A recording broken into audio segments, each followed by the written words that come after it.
Você já saiu de uma conversa e ficou pensando se falou algo errado? Eu sou Rayane Gradin, psicóloga, trabalho com abordagem cognitivo-comportamental há 6 anos e sou cofundadora da OnTree. Hoje eu quero te mostrar como a maneira que nos visualizamos influencia em como nos comunicamos e como nos relacionamos, e como a gente trabalha isso dentro do processo terapêutico.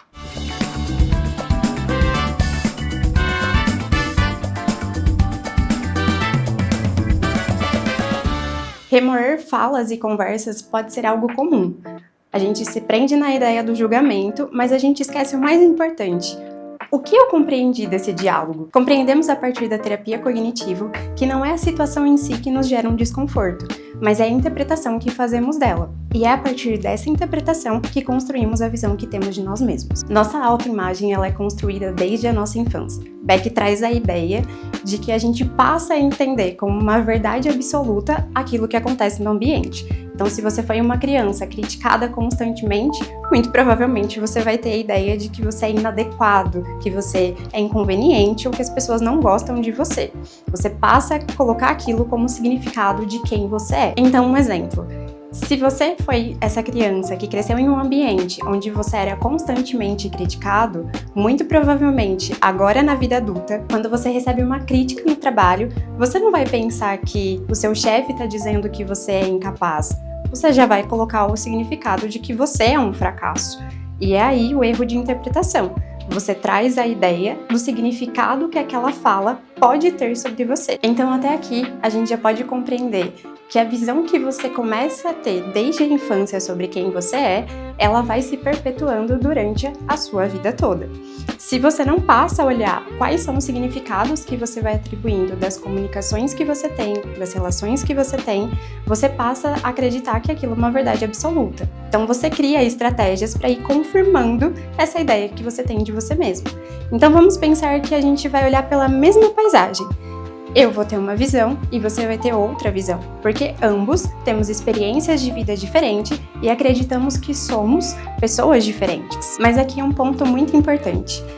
Nós precisamos reconhecer, a partir dessas relações, o que a gente busca nessas relações, quais são as nossas necessidades e como elas podem ser supridas.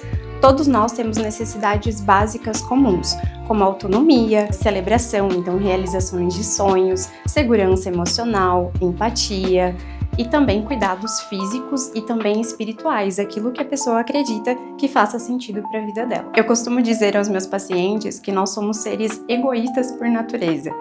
Então, sempre que a gente vai se comunicar com alguém ou que vamos ter algum comportamento, a gente busca atender alguma necessidade que é nossa. Mas daí que tá o problema, nem sempre a gente sabe qual é a nossa necessidade, qual é a emoção que eu tô sentindo e o que eu espero daquele diálogo. Então sempre que o paciente pergunta pra mim, Rai, eu quero conversar com o fulano, o que eu falo pra essa pessoa? Será que eu falo mesmo com essa pessoa? E eu sempre pergunto, qual é a sua intenção na hora de se comunicar com essa pessoa? Isso é mais importante do que você preparar o contexto do qual você vai falar com essa pessoa. Se nós não compreendemos aquilo que sentimos e o que esperamos da outra pessoa, existe uma grande chance da gente cair na chantagem emocional, que é o que a gente aprende desde a infância. Se você não dá um beijo na tia, a tia não vai gostar de você. Se você não fizer tal coisa, a mamãe não vai gostar. Então você vai aprendendo que a chantagem emocional é algo útil para você conseguir aquilo que você quer. E aí você cai na tentação de fazer isso com a pessoa que você espera atender às suas necessidades. Quando não sabemos comunicar com clareza aquilo que a gente precisa e como a gente se sente em relação àquilo, pode acontecer um erro de comunicação. Eu não sei como a pessoa vai interpretar, não sei como a pessoa vai receber e eu também não sei se essa mensagem chegou até ela. E aí começam os conflitos mal resolvidos. Em um relacionamento, por exemplo, alguém pode dizer, eu faço tudo sozinho nessa casa. E a outra pessoa pode entender, eu faço tudo errado, eu sou incapaz, eu sou insuficiente para essa pessoa. E aí a gente tem 2 problemas. A mensagem não foi explícita, e existe um erro de interpretação da outra pessoa que recebeu a mensagem. Então, se a gente pega esse exemplo, eu estou fazendo tudo sozinho nessa casa. Como eu posso comunicar isso para que a outra pessoa receba a minha mensagem? Eu posso começar dizendo como eu me sinto quando todas as tarefas da casa ficam somente para mim.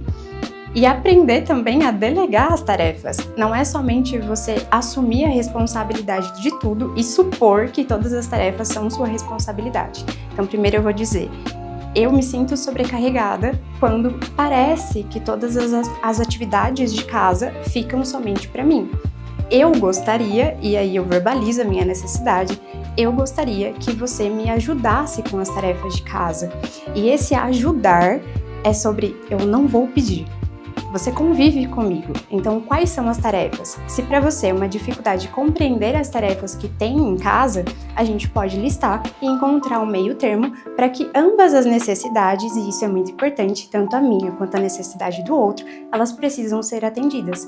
Então, vamos tentar encontrar um equilíbrio para que ambas as necessidades sejam ali sanadas de alguma forma. Além da gente atribuir significado àquilo que vem do outro, como se fosse uma verdade absoluta sobre quem somos, nós também atribuímos significados e rótulos à pessoa que me traz a mensagem.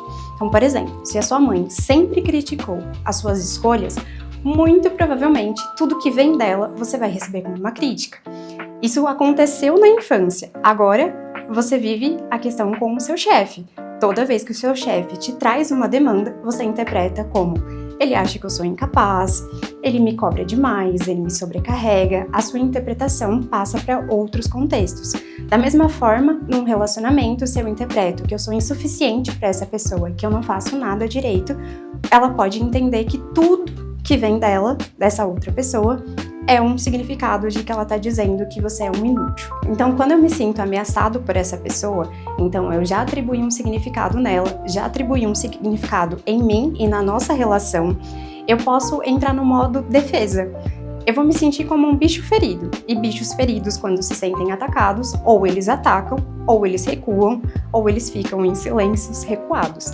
A gente passa a justificar. A gente reconhece muito o comportamento da pessoa que se sentiu ameaçada quando ela passa a justificar ao invés de compreender aquilo que vem do outro. Quando a interpretação sobre mim e sobre o outro já está estabelecida, existe uma grande distância na comunicação que eu vou ter com essa pessoa. O Marshall, quando fala da comunicação não violenta, ele diz que para aplicar a comunicação não violenta, a outra pessoa não necessariamente precisa conhecer como ela funciona, mas pode partir de você. Então, primeiro você precisa reconhecer o que você espera, novamente, né? O que você espera dessa conversa, quais são as suas necessidades que precisam ser atendidas nesse diálogo e quais são as suas emoções, como que elas estão sendo despertadas nessa comunicação. Dessa forma, você sai do modo ataque e passa a se reconhecer, mas também reconhecer qual é a necessidade do outro. Então, por exemplo, se você escuta a sua mãe reclamar o tempo todo, você pode associar que ela é uma pessoa que reclama demais, que critica demais, mas você já tentou olhar para além daquilo que ela comunica? Você já tentou acessar a humanidade da sua mãe e tentar entender qual é a necessidade dela que não está sendo atendida? Às vezes ela é uma mulher muito sobrecarregada, que criou os filhos muito cedo, que tem várias necessidades que não foram atendidas ao longo da vida. Então, na verdade, tudo que você vê é um espelho, um reflexo de tudo que ela viveu até agora. Então, podemos entender que o autoconhecimento, ele não vai cessar conflitos, mas ele vai fazer com que você aprenda a lidar com eles, que você aprenda a se comunicar a partir deles. Então, para fechar, eu te deixo duas reflexões. Com quem você conversa quando você se relaciona? Com a pessoa ou com a história que você conta sobre essa pessoa e sobre essa conversa. Depois que a conversa termina, o que permanece?